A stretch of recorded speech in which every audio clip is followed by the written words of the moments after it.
apa doa yang kita nak bacakan kepada orang yang diuji dengan sakit yang berat, terbaring, terlantar, kita tak tahu nak baca apa ni.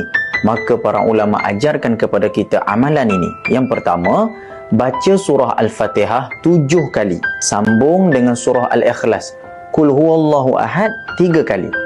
Kemudian sambung lagi dengan surah Al-Falaq, Qul a'udzu birabbil falaq 1 kali. Dan kita akhirkan dengan surah An-Nas, Qul a'udzu birabbin nas 1 kali. Selesai kita baca, kita habiskan, kita tutup dengan satu doa. Doa yang Nabi minta untuk kita baca bagi sakit yang berat, sakit yang menderita. Doanya berbunyi, Bismillahirrahmanirrahim, Allahumma rabban nas adhibil ba's ishfi anta syafi la shifaa illa shifauk shifaan la yughadiru saqaman.